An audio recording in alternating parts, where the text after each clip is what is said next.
आरो जोङो मथा मथि 30,000नि बांसिन डिफारेन्सआव जों देरहाबोगोन बेयो आसा।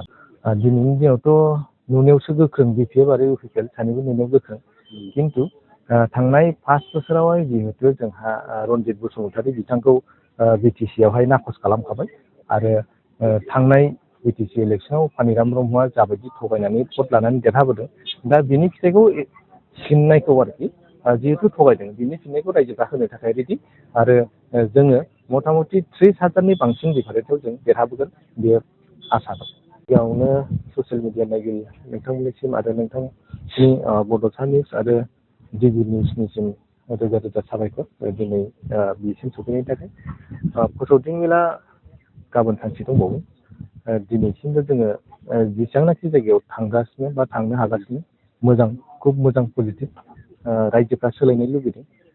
आसामाव जिहेतु कंग्रेस सरकार जागासिनो दं, थिग जोंनि बिटिसिआवबो कंग्रेसनिफ्राय एमएलए थिखोहरनाय दायथ'खौ रायजोफ्रा लादों आरो दिनैनि दिनावथ' नुनायावसो गोख्रों बिपिएफ आरो इउपिपिएल सानैबो नुनायाव गोख्रों, खिन्थु थांनाय 5 बोसोरावहाय जिहेतु जोंहा रनजित बसुमतारी बिथांखौ बिटिसिआवहाय नाखस खालामखाबाय आरो थांनाय बिटिसि इलेक्सनाव पानिराम ब्रह्मआ जाबायदि थगायनानै भट लानानै देरहाबोदों, दा बिनि फिथाइखौ सिननायखौ आरोखि जिहेतु थगायदों बिनि फिननायखौ रायजोफ्रा होनो थाखाय रेडि आरो जोङो मथा मथि 30,000नि बांसिन डिफारेन्सआव जों देरहाबोगोन बेयो आसा दं।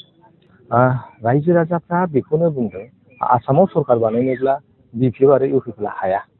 दिनैनि दिनाव जाबायदि बिजेपि सरकारा जोंनि आसामनि रायजो राजाफोरखौहाय जाबायदि नाख्रेबनानै दोनदों, बिनिफ्राय रायजोफ्रा ओंखारबोनो हांखुर जादों आरोखि आरो बिनि थाखायनो सोलायनायनि नामावहाय सोलायनो लुबैनायनि थाखायनो बयबो जोंखौ ओरैबायदि सहाय होबोगासिनो दं, जेखिनि जायगायाव जों थांनो हायाखै बेखिनि जायगायाव बिथांमोना बुंहरदों जे नोंथांमोन फैयाब्लाबो जों नोंसोरजोंनो दङ होननानै जोंखौ बेबायदि आसा होदों आरो।